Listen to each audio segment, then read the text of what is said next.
Hello, my dear Franken friends, and welcome to Spookyou, your one-stop shop for all things ghastly and ghoulish.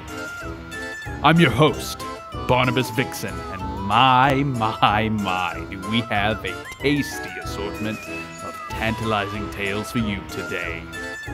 Handpicked by our very own Weavers of Woe. Guaranteed to send a chill down your spine, or your money back, so is non-refundable. But enough teasing, because you're here for the stories, aren't you?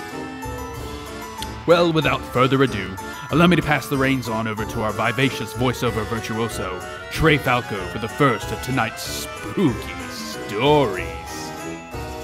And I'll be seeing you real soon. That is, if this doesn't spook your eyeballs out first.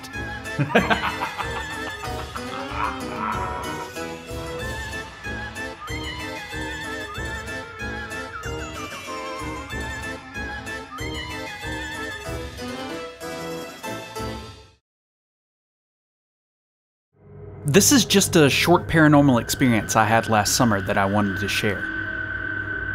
It was summer in Canada, and I, along with two of my friends, have planned to spend a few days camping.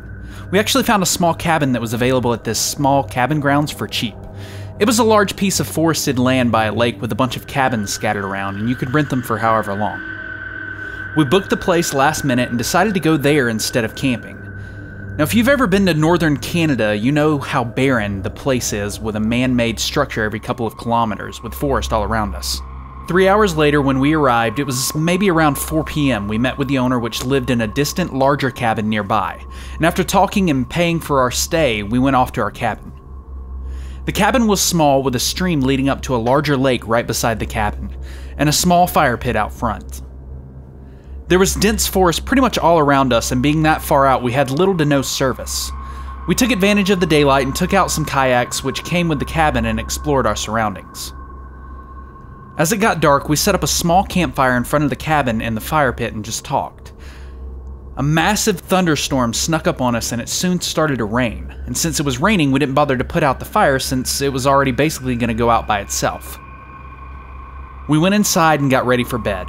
The beds were all in the same room, so we just talked for the most part since we couldn't fall asleep, with the thunder in the distance and rain pattering on the window of the cabin. My two friends decided to go outside to have a cigarette, and since I didn't smoke, I just tagged along for fun. I was behind them, and as they opened the door, they said, "Hey, the fire is still lit." And I thought to myself, how could it still be lit? It was raining and the fire was basically going out by itself. I looked over their shoulders and saw the fire still burning away as if it was just lit and was burning at full strength.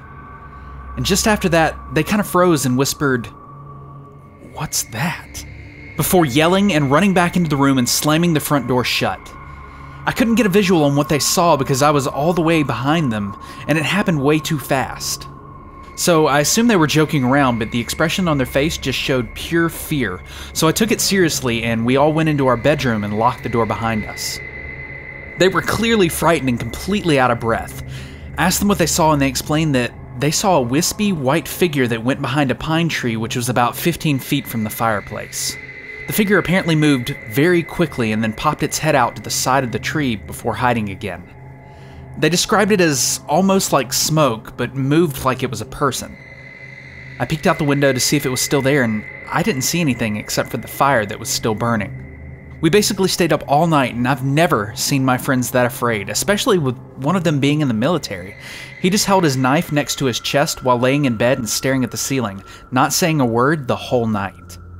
In the morning, we tried finding an explanation for it, and we couldn't come up with anything.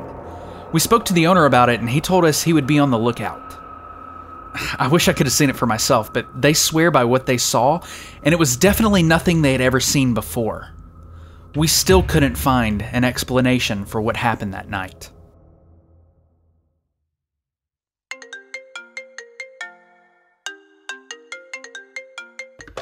Finally!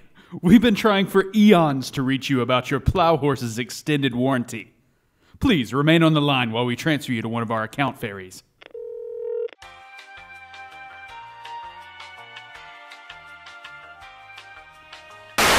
While I'm sure you'd love to get back to that living nightmare, I've got something far more exciting. One of our wretched sponsors. Tell me, listener, have you been having trouble down there? There's no reason to be embarrassed. It happens to everyone at times. It even happened to my grandfather. That's where Brainy Bob's Grave Services comes into play. When you just can't possibly get those old bones up like you used to and roll around in your grave, Brainy Bob's delicate caretakers are here to assist you. On call 24/7 whenever you're feeling in the mood. I guarantee you'll be left feeling like your younger self. Please seek an apothecary if symptoms last longer than 4 eons. It could be considered a mystical emergency.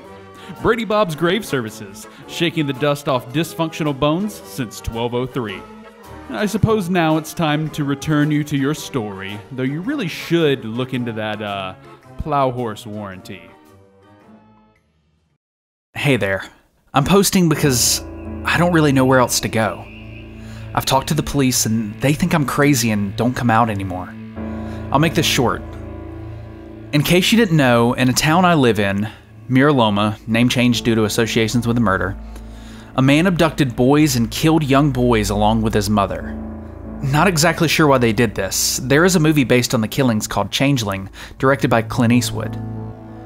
Anyway, I moved to this town a few months ago and the rent was cheap on this house I had found. She did explain to me the situation, the landlord, and I told her moving in that it was fine. I don't really care.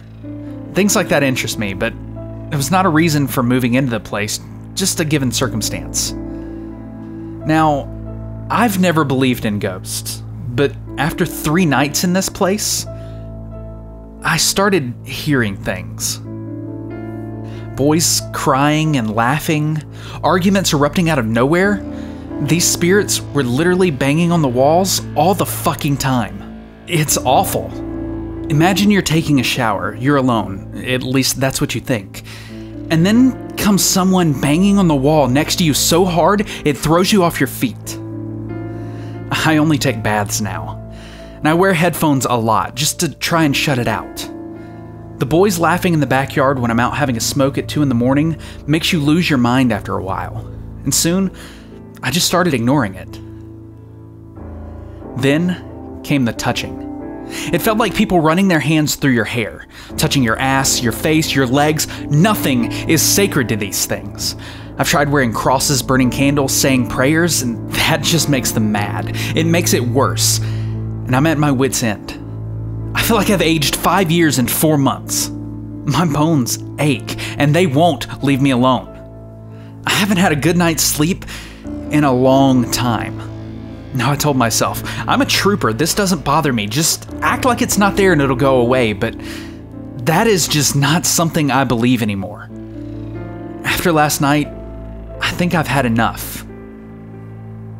Last night, I was smoking in my backyard, the place where the chicken coop where the murders took place, about 20 feet from me.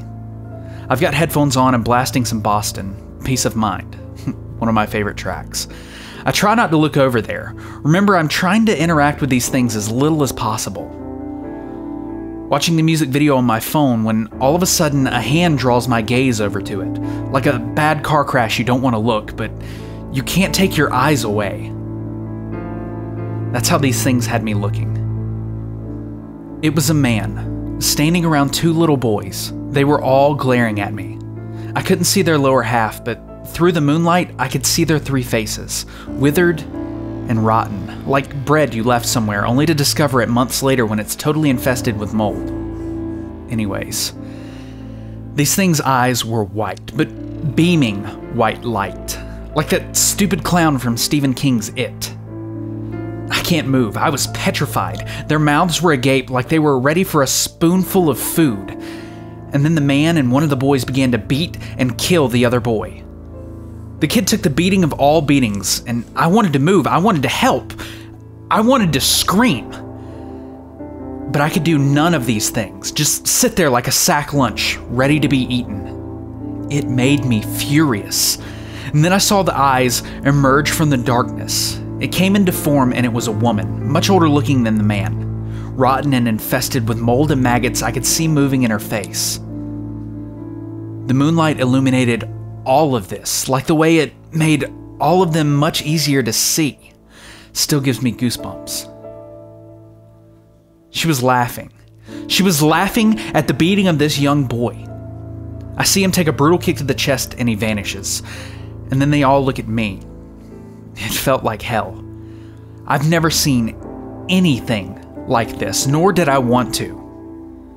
Finally, I can feel my muscles give a little.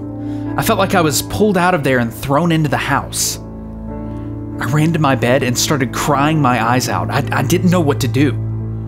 I put on a movie, turned the volume up as loud as I can, and they start banging on the fucking walls. Badly. I hated it. And when I woke up the next morning, I texted the landlord that I want out. I don't care what I have to pay, but I want to leave. I've had enough. Anyways, thank you for reading this. I know you may be skeptical. You probably won't believe me, and I understand. I want to tell my story. Thank you for reading this. I'm out of the house now. Went to my parents. I'm not here to change your mind. This is crazy. This whole thing is goddamn bonkers, but I'm done. I've had enough.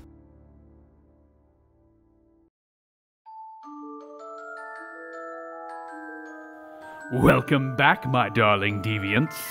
Well, tell me, did you enjoy that twisted tale? Of course you did. I knew you had that air about you, that hunger for the horrific and the macabre. So, did we spook you? If not, then file a complaint with our complaint department detailing all accounts of non-spookiness you found in this video, and we'll get back to you in 2 to 3 millennia. Give or take a business eon or two. However, if you've enjoyed what you've just heard this evening, then make sure you leave a like on this video and annihilate that subscribe button. Such a small act of obedience is exactly what we need to put the food on the table around here. There's only so many days we can have refried kidney and toe jam hash before I'm absolutely sick of it. Spoiler alert, that ship sailed long ago. Now, I must bid you adieu. I've many things to take care of, and this outro is eating into my day off. Run along now. Have no fear, we'll be here every Tuesday and Thursday to bring you another terrible tale. Go forth, my ghastly gang, and stay spooky.